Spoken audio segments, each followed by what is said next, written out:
말라. 아멘.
감사합니다.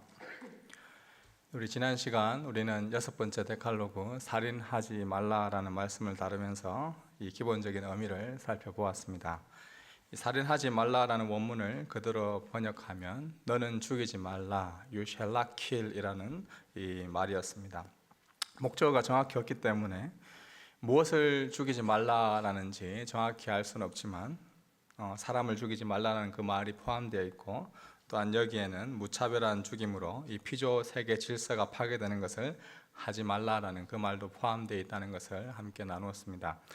지난 시간 살펴본 이 죽이다라는 그 단어의 여러 가지 용례들을 종합해보면 단순히 한 사람의 생명을 그냥 끊어버리는 그 행위뿐만 아니라 한 사람의 죽음을 야기하는 그 원인이 되는 그 살인의 뿌리가 되는 모든 직접적인 그리고 간접적인 살인 행위를 모두 포함하고 있음을 우리가 알 수 있습니다. 다른 사람의 생명과 그 생명이 가리키는 모든 가능성을 포함하여서 어느 누구도 우리의 목숨을 고의적이든 아니면 실수로 하는 것이든 직접적이든 아니면 간접적이든 절대로 빼앗아서는 안 될 것입니다. 오늘은 6번째 데칼로그의 세부 사항 중에 몇 가지 생각해 보아야 할 낙태, 또 자살, 안락사, 전쟁, 사형 등에 대해서 함께 간략하게 살펴보기 원합니다. 그리고 결론적으로 예수님이 6번째 데칼로그를 어떻게 지키셨는지 살펴보면서 말씀을 정리할 예정입니다. 물론 이 자리에 이러한 문제들에 있어서 자유롭지 못한 분들이 있을지 모르겠습니다. 그럼에도 불구하고 주께서 주시는 권면의 말씀으로 받아들이는 시간이 되면 좋겠고요. 수고하고 무거운 짐 자들아 다 내게로 오라 내가 너희를 쉬게 하리라 말씀하신 그 예수님께서 그 어떤 죄와 그 어떤 상황과 그 어떤 형편에 있던 사람이든지 우리를 받아주시고 초청하고 계신다는 그 사실을 믿으시고 예수 그리스도 앞으로 나오는 이 시간 되었으면 좋겠습니다. 첫 번째는요, 이 낙태입니다.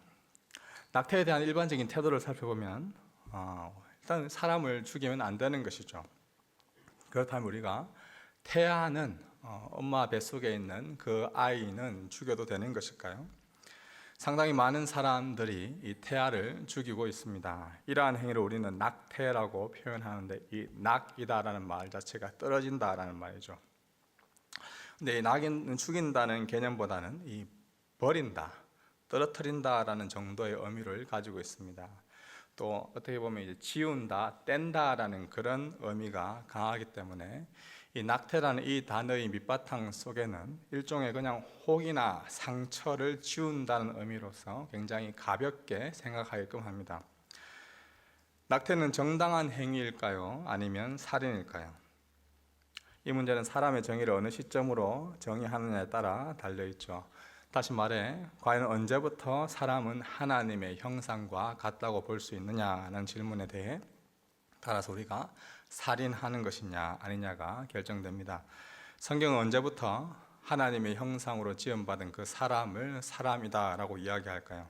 시편 139편 13절 이하를 제가 읽어보겠습니다.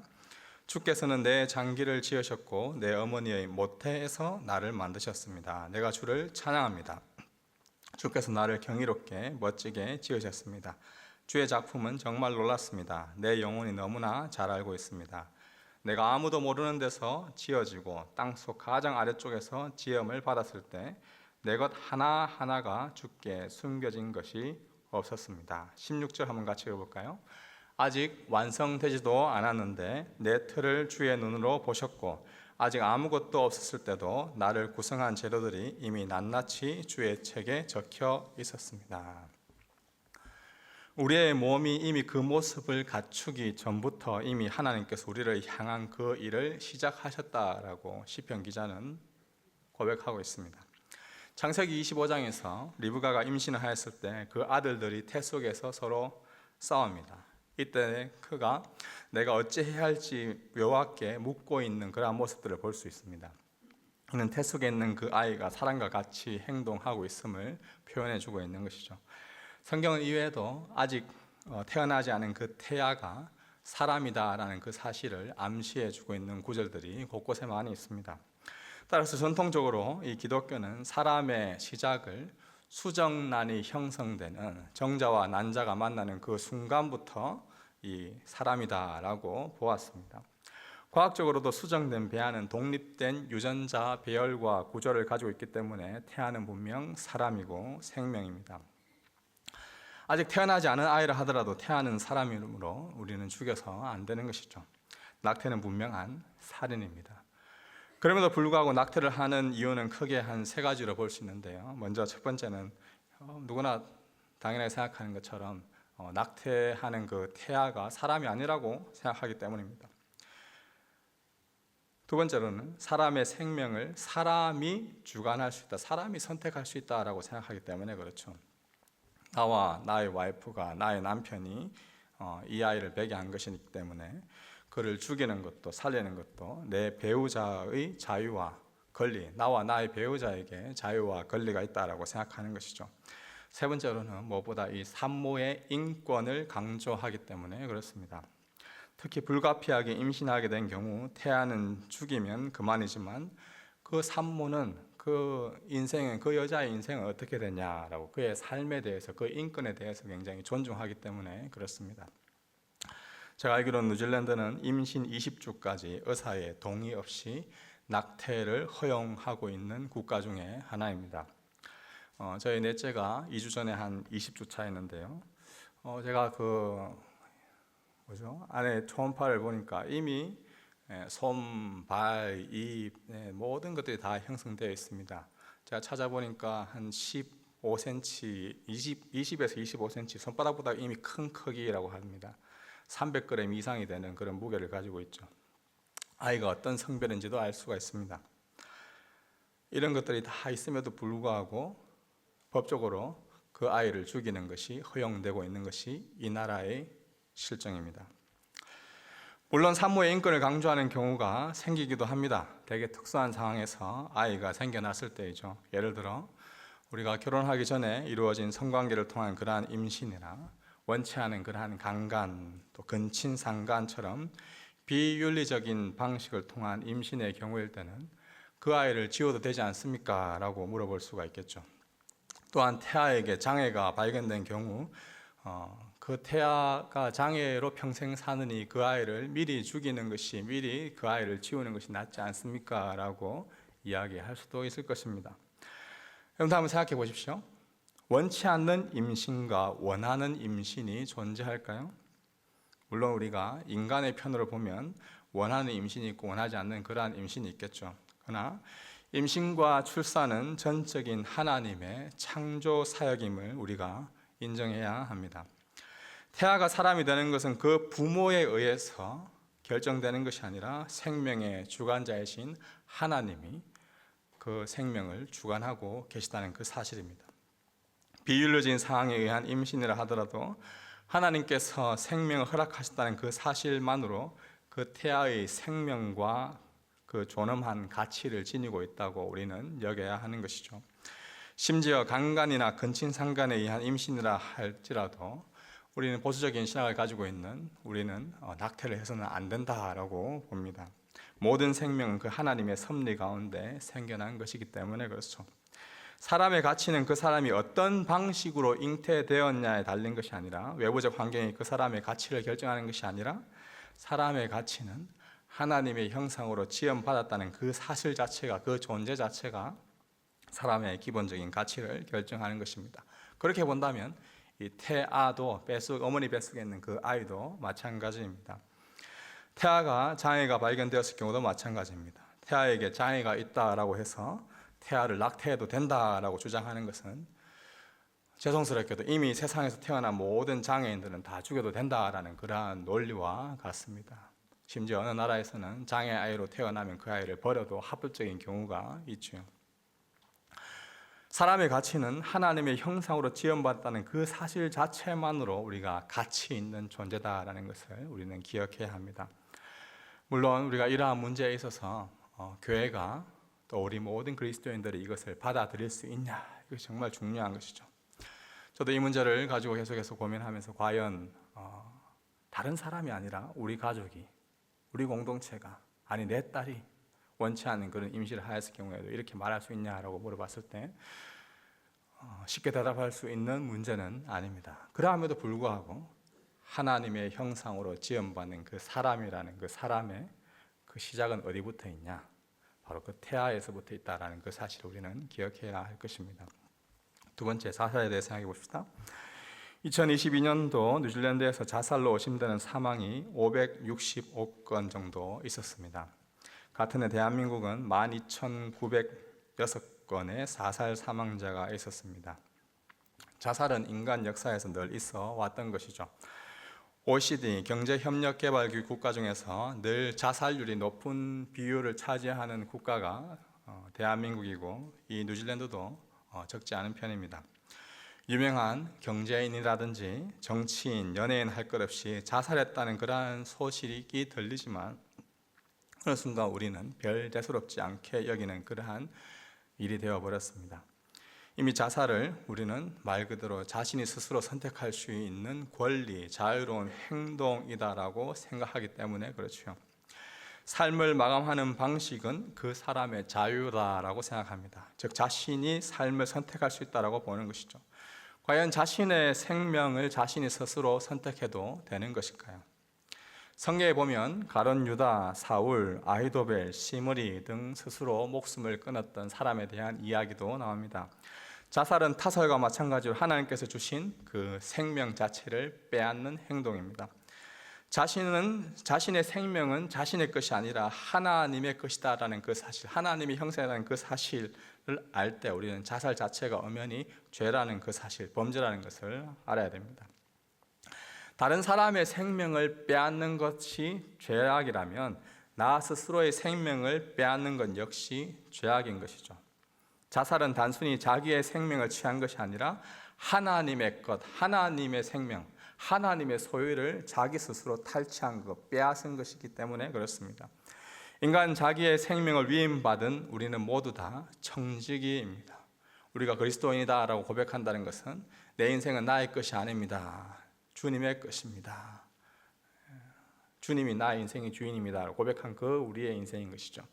만약에 우리 인생이 주님의 것이라면 우리의 생명도 주님의 것이다라는 그 고백이 우리에게는 있는 것이죠. 그렇다면 스스로 자신의 목숨을 처리할 그러한 권리도 우리에게 있지 않습니다. 자살은 단순히 자기 자신만의 문제만이 아니라 이웃에게 미치는 영향이 크기 때문에 이 문제를 우리는 더욱더 심각하게 생각해야 합니다. 자살은 자살하는 그자와 상관없이 가족들 또한 이웃에 있는 친구들, 동료들에게 엄청난 충격과 고통을 줍니다. 자살 당사자는 자신의 고통을 스스로 피했을지 모르겠지만 남아있는 부모님이나 친구와 이웃들은 그 사건으로 인해 심한 정신적인 타격과 고통을 받게 되는 것이죠. 이러한 점에서 자살은 단순히 자기 목숨을 끊는 것이 아니라 이웃에 대한 범죄 행위입니다. 자살은 이웃을 실망시키고 이웃을 고통스럽게 만드는 점에서 이 6번째 데칼로그를 크게 위반하는 그러한 범죄인 것이죠. 많은 분들이 교회 다니면서도 묻는 질문 중에 하나가 이러한 질문이죠. 그렇다면 자살하면 구원받지 못합니까? 데칼로그에서 금하고 있는 다른 수많은 죄와 달리 자살에 대해서는 이 구원받냐 안 받냐 이 문제, 이 여부를 두고 많은 토론들이 있어 왔습니다.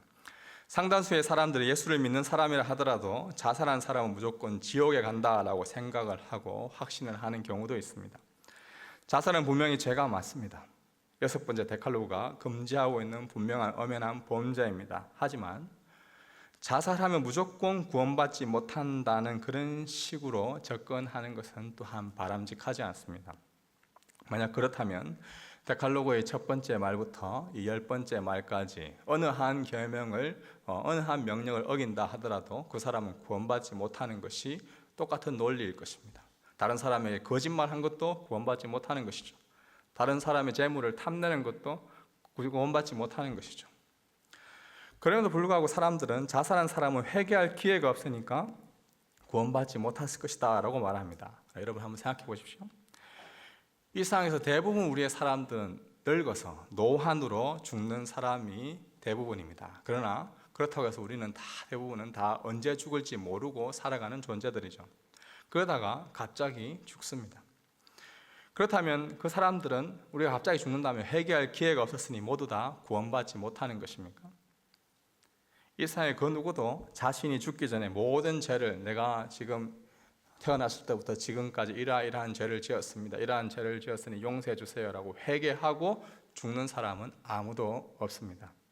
그러므로 우리가 회개했다고 해서 그것이 우리의 구원의 근거가 된다라고 하는 것은 올바른 말이다라고 보기는 어렵습니다. 우리의 구원의 근거는 우리의 회개가 아니라 전적인 하나님의 은혜, 우리의 믿음, 하나님을 바라보는 우리의 신앙인 것입니다. 자살은 분명한 죄가 많습니다. 그러나 자살하면 단순히 구원받지 못한다, 지옥 간다라는 식으로 이해해서는 안 되는 것이죠. 물론 그렇다고 해서 자살을 권장하냐, 그것도 아닙니다. 아마 그런 면에서 과거에 우리 교회에서 오히려 자살하면 무조건 지옥 간다라는 말을 하지 않으면 자살하는 경우가 그리스도인들 중에서도 많이 있을까 봐 그러한 우려 때문에 미리 방지하는 차원에서 자살하면 지옥 간다라는 말을 했을지도 모르겠습니다. 중요한 것은 자살은 엄연한 범죄이고 이것들은 하지 않는 것이 맞습니다. 다른 사람의 생명뿐만 아니라 자기 자신의 생명이 소중하다라는 것을 우리는 알 필요가 있죠. 자기 자신의 생명을 행하는 일을 금하는 것은 좋지 않습니다. 그렇다고 우리가 자살을 막 자주 생각하거나 어떤 병에 걸렸는데 막 치료를 받지 않고 있는 그런 행동들이나 자신의 처지에 대해서 굉장히 비관적이게 생각하는 그러한 이런 여러 가지 행동들조차도 우리는 6번째 데칼로그를 범하고 있다는 그 사실을 우리는 기억해야 됩니다. 하나님께 주신 나의 생명을 소중하게 여기는 우리 마하나임 그리고 사부 예배드리는 모든 주의 백성 되기를 주님의 이름으로 축복합니다. 세 번째로 안락사에 대해서 생각해 보겠습니다. 뉴질랜드는 지난 2020년 국민투표에서 안락사법이 통과되어서 발효되었습니다. 2022년에 보니까 328명의 안락사로 사망했다는 그런 보고가 있습니다. 안락사는 말 그대로 회복이 불가능한 극심한 고통이 뒤따르는 질병에 있는 그러한 사람들, 이에 준하는 그런 질병 상태에 있는 사람이 그 고통을 벗어나기 위해, 그 아픔을 벗어나기 위한 목적으로 직접 또는 후견인을 통하여서 자신의 생명을 좀 끊어달라, 종식시켜달라고 요구할 때 의사가 직접 환자의 생명을 끊어주거나 환자가 직접 자신이 죽을 수 있도록 어떤 약을 준다든지 어떤 주사를 준다든지 함으로써 스스로 죽을 수 있도록 도와주는 장치를 가리켜서 안락사라고 합니다. 안락사라는 이 한자의 뜻 그대로 편안할 안, 즐길 낙이라는, 편안하고 즐거운 죽음이라는 말을 사용하듯이 분명 사람들은 이 안락사를 좀 미화시켜서 아름답게 표현하고 있습니다. 그러나 그리스도는 이 안락사에 대해서 어떻게 생각해야 될까요? 일반적으로 안락사에 대해 찬성하는 입장은 크게 두 가지 이유 때문에 그렇습니다. 첫 번째는 이 뇌사나 아니면 식물일관 상태는 의식이 없는 상태이기 때문에 곧 사람이 죽은 것과 같다라는 생각이 들죠. 그렇기 때문에 안락사를 해도 된다라고 이야기합니다. 이런 찬송론자들은 자기 의사를 표시하는 못하는 그러한 환자는 인간이기라기보다 동물에 가깝기 때문에 이러한 사람은 계속해서 그냥 생명을 유지하는 것보다 안락사를 시키는 것이 더 낫다라고 보는 것이죠. 그래서 비록 호흡이 있어도 의식 활동을 하지 못하고 다른 사람과 인격적인 관계를 맺지 못하는 사람을 인간으로 보기 어렵다라고 그들은 주장합니다. 이러한 생각에 기본적으로 그들의 생각에 갇혀 있는 가치관 속에는 사람의 영혼이 내외에 있다고 생각하는 그들의 의식이 있고요. 또 영혼이 있다면 의식도 있어야 된다라고 생각하는 것이 그들의 세계관의 기본의 바탕이 되어 있습니다. 그래서 뇌의 기능이 상실한 뇌사나 식물인간 상태는 의식이 없는 것이 영혼이 없는 것과 같으므로 죽은 상태다라고 생각하고, 이러한 사람들은 안타깝게도 안락사를 시켜야 된다라고 안락사 찬성론자들은 주장합니다. 둘째로 사람의 생명의 가치가 의식 활동을 통한 다른 사람과의 어떤 인격적인 관계에 있다면, 이런 뇌사 상태, 식물인간의 상태에 있다면 인격적인 관계를 할 수 없으므로 이런 사람은 안락사를 시키는 것이 더 낫다. 고통을 계속해서 당하게 하면서 괴롭게 사는 것보다, 인간답지 못한 그러한 삶을 계속해서 살게 놔두는 것보다 차라리 죽게 하는 것이 더 낫지 않냐라고 주장하는 것이죠. 그냥 논리적으로 생각하면 그것이 맞는 것인 것처럼 보일지 모르겠습니다. 이에 대한 성경적인 가르침은 한 세 가지가 있는데요. 먼저 사람의 영혼이 어디에 있는가라고 한번 생각해 봅시다. 여러분의 영혼은 어디에 있습니까? 머리에 있습니까? 가슴에 있습니까? 손에 있습니까? 발에 있습니까? 아무도 알 수 없습니다. 어떤 사람은 뇌에 있다, 우리의 영혼이 뇌에 있다라고 이야기하고, 어떤 사람은 심장에 있다라고 이야기합니다. 과학적으로 우리의 영혼이 어디에 있는지 증명한 사람은 아무도 없습니다. 영혼이 인체에 어디에 있는지 알 수 없습니다. 성경도 그것을 말해주지 않습니다. 뇌사 상태나 식물인간 상태는 비록 의식은 없지만 영혼이 없는 것은 아닙니다. 생명이 유지되고 있다면 그 사람은 분명 영혼을 가진 사람인 것이죠. 다만 의식이 없기 때문에 겉으로 표현하지 못할 뿐인 것이죠. 뇌사 상태에 있는 사람, 식물인간에 있는 사람은 그렇기 때문에 무조건 다 죽여야 된다라고 말한 것은 굉장히 성경적이지 않습니다. 두 번째로, 사람은 다른 사람과의 인격적인 관계를 누려야만 진짜 사람인가? 그것이 존재의 가치인가? 라고 우리가 그 질문에 대해서 한번 생각해 볼 필요가 있죠. 꼭 그렇지만 않습니다. 여러분들 첫 사람이었던 아담을 한번 생각해 보십시오. 아담은 하와가, 그 여자가 창조되기 전까지 혼자인 상태가 있었습니다. 비록 잠시이긴 하였지만 다른 사람과 아무런 인격적인 관계를 누리지 않았던 그러한 시기가 아담에게 있었죠. 그렇다면 그 시기에 있었던 그 아담은 인격적인 관계를 맺지 않았기 때문에 불완전한 사람이었습니까? 그렇지 않습니다. 다른 사람과 꼭 관계를 맺어야만 사람이다, 사람의 존재에 가치 있다라고 말하는 것은 이런 의미에서 또한 우리가 말이 안 된다라고 볼 수가 있죠. 세 번째로, 고통받는 사람은 가치 없는 존재입니까? 그렇지 않죠. 고통받는 그때에도 사람은 여전히 존재 가치가 있습니다. 성경에서 가장 큰 고통을 받았던 대표적인 인물이 욥입니다. 욥은 극심한 고통 가운데 자신의 아내가 차라리 하나님을 저주하고 죽여버려라 라는 그 이야기를 하였을 때 욥은 어떻게 반응하였습니까? 욥기 2장 9절 10절을 보십시오. 그 아내가 그에게 말했습니다. 아직도 그 잘난 충성심이나 붙들고 있다니 차라리 하나님을 저주하고 죽여버려요. 그러나 그가 아내에게 대답했습니다. 정말 어리석은 여자처럼 말하는군. 그래, 우리가 하나님께 좋은 것만 받고 고난은 받지 않겠다는 것이요. 이 모든 일에도 불구하고 욥은 입술로 죄짓지 않았습니다. 욥은 극심한 고통 가운데서도 우리가 하나님께 좋은 것만 받고 고난은 받지 않겠다고 하는 것이요 라고 말하며 자신의 입술로 범죄하지 않았다, 죄를 짓지 않았다 라고 이야기합니다.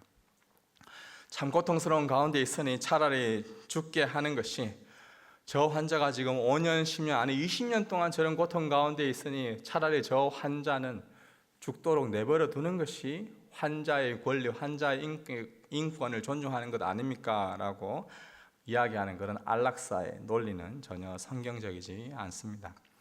최악의 상황이라 하더라도 하나님께서 아직 데려가시지 않으셨다면 살아야 합니다.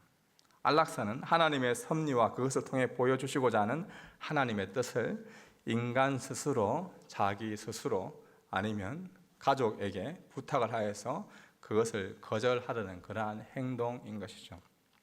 특히나 이 문제는 앞으로 여러분들에게 더 피부적으로 와닿을 것입니다. 여러분들의 부모님이 점점 더 이제 오래 사실 것이고, 물론 건강하게 오래 사실 분도 많이 계실 것이지만 고통 가운데, 아픔 가운데 현대 의학 기술의 발달로 오래 사시는 분도 계실 것입니다. 과연 계속해서 그런 분들이 차라리 나의 생명을 끊어다오라고 이야기할 때 그분의 인권을 존중해서 생명을 끊어주는 것이 옳은 것인가? 아니면 계속해서 그 생명이 유지될 수 있도록 놔두는 것이 좋은 것인가? 실제적인 문제입니다. 100세가 넘는 상황 가운데 많은 분들이 오래 살면 좋다고 생각하지만 지금에도 계속해서 나오는 문제는 바로 외로움의 문제입니다. 이미 많은 국가에서 그 외로움과 싸우면서 안락사를 스스로 선택하는 사람들이 많이 있습니다. 과연 이러한 문제 앞에서 우리 부모님을, 아니면 나는 과연 어떤 선택을 할 것인가? 국가적 차원에서는 아마 여러분들의 가족의 안락사를 권장할 것입니다. 왜냐하면 그것이 더 국가에 유익이 된다라고 생각하기 때문이죠. 그러한 상황에서 우리는 기독교적으로 그리스도인으로서 어떻게 사람의 생명을 바라봐야 하는지는 우리의 실제적인 문제인 것입니다. 그때마다 하나님께 주시는 그러한 바른 지혜와 분별력을 갖는 우리가 되기를 소망합니다. 네 번째로, 전쟁입니다. 전쟁도 살인 아닙니까? 이 6번째 데칼로기에 의하면 그 어떤 경우에도 사람을 죽이는 것은 용납될 수가 없습니다. 그렇다면 전쟁에서 사람을 죽이는 것은 어떻게 보아야 할까요? 안락사와 자살도 허용되지 않은 채 전쟁도 마찬가지 아닙니까? 이 자리에 아마 대한민국 국적을 가진 남자들은 군복무를 당연하게 하셔야 했고 하신 분들도 계실 것입니다. 저도 물론 이제 군복무를 하였는데요. 적군을 위하여서 수류탄을 던지는 행위, 총을 쏘는 행위, 그런 행위는 그리스도인으로서 하지 말아야 합니까? 대표적인 이단 집단 중에 여호와의 증인, 제호바스 위트니스라는 그 이제 이단 집단들이 있죠. 그들은 이 총을 가지는 것을 거부합니다. 집총 거부라는 그 이유 때문에 그들은 군대에 가지 않는다라고 이야기를 하죠. 성경에서 살인을 금하고 있으니까 살인의 수단이 되는 이 총을 잡는 것을 우리는 거부합니다. 이것은 성경적이지 않습니다라고 그들은 주장합니다. 그래서 그들은 군대에 가지 않습니다. 군대의 존재 목적 자체가 전쟁에 있으니까 전쟁을 살인으로 본다면 군대를 가지 않는 것이 옳다라고 그들은 생각하는 것이죠. 이들의 행동이 정말 성경적이고 옳은 것일까요? 전쟁에 대한 입장은 크게 한 3가지가 있습니다. 먼저 첫 번째는 평화주의입니다. 파시즘이죠. 그 어떤 이유로도 전쟁을 하면 안 된다라고 주장합니다. 야, 어떤 일이 있어도 절대 싸우면 안 돼라고 이야기하는 것처럼 그 어떤 경우가 있더라도 전쟁 자체는 안 돼. 우리는 사이좋게 지내야 해. 평화주의자들이 바로 이 파시즘 평화주의자들이죠. 하나님은 평화를 아주 중요하게 여기시고 예수님은 평화의 왕이라고 하였던 것처럼 우리가 어떤 이유에서도 전쟁을 하면 안 된다라고 주장하는 그러한 분들이 첫 번째 부류이고요. 두 번째는 정당 정쟁론이 있습니다. Just War Theory죠. 가급적 전쟁은 안 하는 것이 좋지만 절대로 안 되는 것이 아니라 특별한 정당한 이유, 사유가 있다면 전쟁을 할 수도 있다라는 주장입니다. 이 이론이 정당한 사유라는 것이 되려면 몇 가지가 있는데요. 먼저는 정당한 원인이 있어야 정당한 전쟁을 합니다. 상대방이 먼저 침공했기 때문에 그것을 방어하기 위한 경우일 때 정당한 전쟁이 되는 것이죠. 상대방이 침략도 하지 않았는데 정당한 방어를 한다는 그런 생각으로 먼저 상대방을 침략한다. 이것은 옳지 않다는 것이죠. 두 번째로 단순한 상대방이 나에게 침략했으니까 내가 복수해야지. 이에는 이라고 해야 된다라고 그렇게 생각하면서 복수의 목적으로 전쟁을 일으키는 그러한 것이 아니라 우리가 다시 사이좋게 지내자라는 평화를 회복하려는 그러한 의도로서 정당한 전쟁이 가능하다라고 보죠. 세 번째로는 정의를 지키고 보호하려는 정의 수호 차원에서 이 정당한 전쟁은 할 수 있다라고 봅니다. 네 번째로는 합법적인 기관과 사람에 의하여서 정당한 전쟁이 일어나야 된다라고 보죠. 이 말은 어떤 합법적이지 않은 해적이라든지 아니면 정당한 방법이 국제에도 전쟁에 대한 여러 가지 원칙들이 있거든요. 국가가 국가 간에 전쟁할 때 어떤 무기들을 사용해야 되고 그런 건데 그런 원칙들을 무시한 채 하는 그러한 전쟁은 옳지 않다라고 보는 것이죠. 또한 무엇보다 이 전쟁이 최후의 수단이 되어야 된다는 것입니다. 맞고 막았을 때 어쩔 수 없을 때 해야 되는 것이지 전쟁을 해서 이것을 무조건 빨리 평화를 찾아오자라고 이야기하는 것은 옳지 않다는 것입니다. 또한 전쟁을 하면서 중요한 것은 민간인을 공격해서는 안 되죠. 국가 간의 그 전쟁의 원칙 가운데서도 군인이 군인을 공격해야지 민간인을 공격하는 것은 그 국제 전쟁법에서 위반되는 행위죠. 이러한 경우에 전쟁이 가능한 것이고 그 외에는 전쟁을 할 수 없다라고 이야기하는 것이 이 정당 정쟁론인데요. 이러한 이야기는 이 초대 교부였던 어거스틴과 또 루터나 칼빈 종교개혁자들도 지금까지 이러한 정당 전쟁은 할 수 있다라고 주장해 왔습니다. 세 번째로는 대의 전쟁론이 있습니다. 어떤 거룩한 큰 어떤 목적을 이루기 위해서 전쟁을 할 수 있다라고 보는 것이죠. 상대방이 나에게 선제 공격을 하지 않았다 하더라도 어떤 큰 대의를 위해서 큰 목적을 가지고 전쟁을 할 수 있다라고 생각하는 그러한 견해입니다. 이러한 견해로 인하여서 과거에 안타까운 것이 바로 십자군 전쟁이나 이슬람에 속한 사람들이 극단적으로 전쟁을 일으키는 그러한 모습들이죠. 이러한 것은 옳지 않다라고 볼 수가 있습니다. 전쟁 안 하는 것이 가장 좋을 것입니다. 어떤 경우에도 사람을 죽이는 것은 옳다고 할 수가 없습니다. 그런 의미에서 분명히 이 전쟁이라는 것은 악한 것입니다. 전쟁은 생명과 인체에 엄청난 손실을 가져다주고 수많은 또한 고아와 과부를 양산해냅니다. 엄청난 경제적 재난을 또한 가져다주고 있죠. 그렇기에 절대적으로 전쟁이 일어나지 않는 것, 그것이 옳은 것이라 볼 수 있죠. 그럼에도 불구하고 이 세상은 악하기 때문에 완전한 평화가 존재할 수 없는 그러한 악한 세상입니다. 누군가는 지금도 전쟁을 일으키려고 더 다른 사람의 것을 가지고 빼앗기려고 다른 국가의 것들을 가져오려고 하는 그러한 나라, 국가, 그러한 민족들이 많이 있다라는 것이죠. 제가 2024년 6월 지금 현재 세계 몇 곳에 분쟁이 일어나고 있냐고 찾아보니까 러시아 우크라이나 전쟁을 비롯하여서 34곳에서 지금 분쟁, 크고 작은 전쟁들이 일어나고 있더라고요. 생각보다 아주 많은 곳에서 지금도 전쟁이 진행 중에 있습니다. 내가 만약 전쟁 중인 국가에 있다면 그것도 적군이 먼저 공격한 경우에 있다라면 우리 가족이 나의 오빠가 나의 누나가 언니가 나의 부모님이 지금 그러한 공격을 받았다라면 어떻게 해야 되냐? 우리 자기 방어로서의 전쟁은 우리가 해야 할 것입니다. 전쟁에 참여하게 될 경우 그리스도인으로서 군인으로서 마땅히 전쟁에 참여하는 것이 그 가족들을 국가 수호를 위하여서 지키는 것이 마땅한 것이죠. 사람을 죽이는 것 자체가 목적이 아니라 더 이상 살인이 확대되는 것, 이 전쟁이 확대되는 것 자체를 막는 것, 평화를 위한 목적으로 전쟁에 참여하는 것입니다. 이러한 일들이 일어나지 않는 것이 가장 좋은 일이고, 그러나 이러한 일이 일어나고 있는 가운데 있는 그러한 국가들을 위해서는 또한 우리가 기도해야 할 것입니다. 특별히 70년 넘게 지금 분단 국가로 있는, 오늘이 6월 23일인데 내일 모레면 아마 6월 25일 국가에 6.25 전쟁이 일어났던, 북한이 남침을 하였던 이것을 기념하는 그런 아마 행사가 진행될 텐데요. 특별히 대한민국과 북한 땅 가운데 이 평화적인 통일이 속히 있을 수 있도록 우리가 이곳 뉴질랜드에서도 계속해서 기도해야 할 것입니다. 특별히 분쟁 중에 있는 여러 국가들이 있죠. 우크라이나를 비롯하여서 지금 가자지구나 지금 여러 곳곳에서 34곳 이상이 되는 그곳에서 분쟁들이 일어나고 있습니다. 제가 알아보니까 가자 지구에서 지금 일어나고 있는 분쟁 때문에 매일 어린아이의 하반신이 절단되는 경우가, 폭탄이나 지뢰에 의해서 절단되는 경우가 10명이 넘는다고 합니다. 평균적으로. 안타까운 일이죠. 이러한 일이 일어나지 않도록 기도해 주시기 바랍니다. 마지막 5번째로는 사형제도에 대해서 한번 생각해 봅시다. 기독교 안에서도 사형에 대한 사람을 죽이는 이것에 대한 두 가지 입장이 있습니다.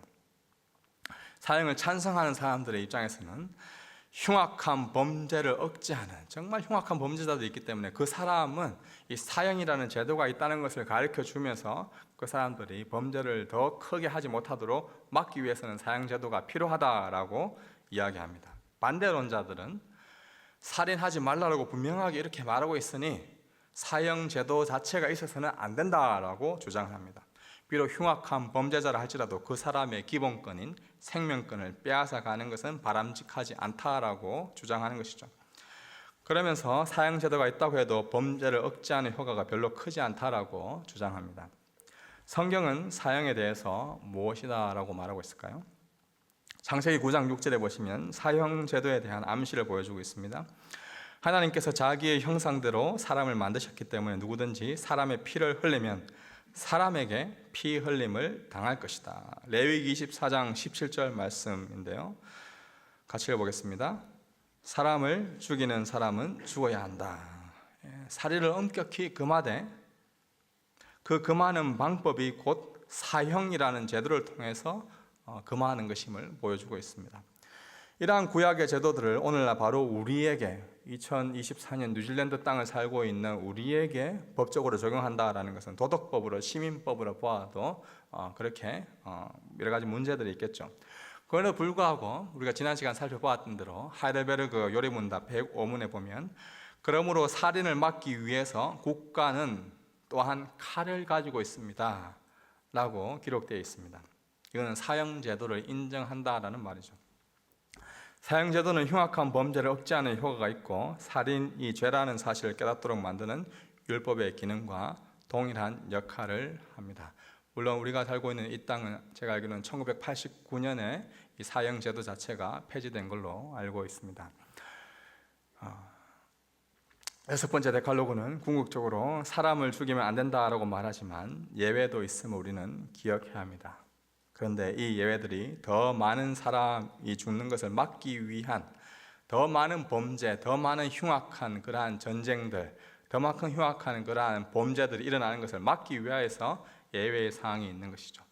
전쟁과 사형은 살인을 막기 위한 공식적인 살인일 뿐이죠. 살인을 최대한 막기 위한 최상의 정책이 아니라 차선적인 정책이다라는 그 사실을 우리는 기억해야 할 것입니다. 지금까지 6번째 데칼로그의 기본적인 의미와 실천적인 부분들을 함께 살펴보았는데요. 그럼 마지막으로 정리를 하면서 예수님은 6번째 데칼로그를 어떻게 지키셨는지 함께 생각해 보기 원합니다. 예수님은 6번째 데칼로그를 지키는 일에 무엇보다 누구보다 모범을 보여주신 분입니다. 예수님은 먼저 사람을 살리셨습니다. 예수님은 공생의 가운데 수많은 사람들의 그 병을 고치셨고요, 죽음의 문턱에 있던 그 사람들을 살리셨고, 때로는 이미 죽은 자를 살리기도, 이미 죽어있던 자를 살리기도 하였습니다. 또한 예수님은 사람이 이렇다 저렇다라고 이야기하면서 차별하는 그러한 경우도 없었습니다. 세리였던, 그 당시 민족을 팔아먹었다라고 이야기하는 그 세리의 집, 마태의 집에 가서도 식사를 하셨고요. 죄인들과 함께, 범죄자들과 함께 어울리면서 교제하셨습니다. 또 어린 아이가 예수님께로 나오는 것을 막지도 않으셨죠. 예수님은 또한 사형제도 자체를, 로마의 그 사형제도 자체가 불법적이다, 이것은 안 된다, 하나님의 형상을 짓밟는 행위다라고 반대하시지도 않으셨습니다. 당시 로마의 사형제도인 십자가 형벌을 예수님은 스스로 받으셨죠. 그런데 예수님은 사형제도가 잘못되었다고 말씀하지 않으셨고, 자신과 함께 달렸던 강도들의 죽음에 대해 이것은 잘못된 제도로 인해서 이들이 억울하게 죽임당하는 것이다 라고 항변하지도 않으셨습니다.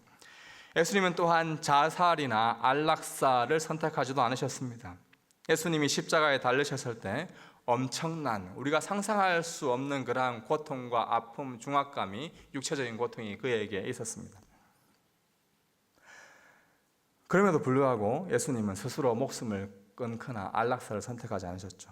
당시 사형제도였던 십자가 형벌은 사람이 이 세상에서 경험할 수 있는 가장 극심한 고통을 주는 제도였다고 합니다. 그러나 예수님은 그 고통을 피하기 위하여서 다른 그 어떤 것을 선택하지도 않으셨습니다. 친히 그 고통을 달게 받으심으로 인간이 당하는 그 고통을 친히 경험하셨습니다. 또한 죽음을 재촉하지도 않으셨고, 하나님의 뜻에 모든 것을 맡기심으로 이 6번째 데칼로그를 온전히 지키셨습니다. 무엇보다 예수님은 이 세상 모든 사람을 구원하심으로 살인하지 말라라는 이 말을 온전히 지키신 분이십니다. 예수님은 자기의 목숨을 버려서 우리의 생명을 구원하심으로 살인하지 말라는 6번째 데칼로그가 말하고 있는 이 생명 사랑을 몸소 실천하셨습니다. 6번째 이 데칼로그는 단순히 살인이라는 범죄를 막기 위한 것이 아닙니다. 이 살인하지 말라는 말에는 사람의 생명을 보존하려는, 계속해서 사람의 생명을 보존하셔서 하나님 나라를 세워가려는 그 하나님의 배려와 존중, 사랑이 담겨 있습니다. 아무리 극심한 고통 가운데, 환경 가운데 있다 하더라도 우리의 생명을 스스로 자기가 선택해서는 안 된다라고 가르쳐주고 있습니다. 사사로운 보복과 복수가 아닌 공적 기관이 집행하는 처벌을 통해서 또한 이 혼란스러운 세상 가운데 질서가 있을 수 있도록 하나님의 섭리를 또한 이야기해주고 있는 것이 바로 이 6번째 데칼로그입니다. 하나님은 처음 사람을 만드실 때 혼자 살도록 창조하지 않으시고 하나의 이 사회, 커뮤니티를 형성하여서 그 사회의 일원으로서 존재하도록 우리 한 명 한 명을 세우셨습니다. 하나님은 사람들이 사회를 구성하고 그 안에서 협력하여 함께 우리 인간으로서 하나님의 형상으로서 존재와 목적을 가지고 그것을 이루도록 우리를 불러주신 것이죠. 그런데 사회의 일원으로 공존하는 사람들 사이에 그 사람과 함께 공동체를 이루지 않겠다는 그 강한 표시, 나는 이 사회에 벗어나겠어, 난 스스로 목숨을 끊겠어 라고 하는 그 강한 표시가 바로 살인이다라는 것입니다.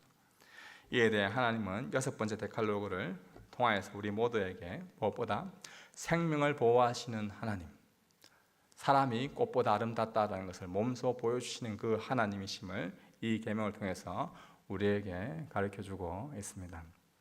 사랑하는 주의 백성 여러분, 우리 같이 옆 사람과 함께 이야기할까요? 사람이 꽃보다 아름답습니다. 네, 당신도 그렇습니다. 네. 빨리 하세요. 당신도 그렇습니다. 네. 어떤 특정한 그 사람이 아니라 바로 옆에 있는 우리 청년부 여러분들의 한 명 한 명이 정말 꽃보다 아름다운 존재입니다. 이 말씀을 준비하면서 참 많은 갈등과 고민이 있었습니다. 참 무거운 주제임에도 불구하고 이것을 다루어야 하냐 말아야 되나 그런 생각들이 들었는데요. 성경은 우리에게 하나님의 형상으로 지음받은 사람이다라는 것을 우리에게 말해주고 있습니다. 그럼에도 불구하고 우리는 살인의 뿌리가 되는 시기, 분쟁, 미움, 다툼을 비롯하여서 실제적으로 우리 스스로가 원치 않은 그 관계를 인하여서 낙태를 하기도 하고 또 스스로가 자신에게 자살을 시도하거나 스스로가 안락사를 시도하는 그러한 모습들이 우리 가운데 있을 수도 있습니다. 그러함에도 불구하고 하나님께서는 그러한 사람들, 너 죄지었으니까 너는 교회 공동체에 들어올 수 없어 라고 우리에게 핀잔을 주시거나 비판하는 그러한 하나님이라면 저는 이 설교를 이야기하지 않았을 것입니다. 하나님은 그러한 사람임에도 불구하고, 우리가 그러한 실수를 저질렀던 과거의 모습임에도 불구하고 여전히 우리에게 나에게 찾아오라, 그럼에도 불구하고 내 품으로 오라, 수고하고 무거운 짐자들아 다 내게로 오라, 내가 너희를 쉬게 하리라 라고 말씀하시는 분이십니다. 그리스도께로 오십시오. 기도하겠습니다. 하나님,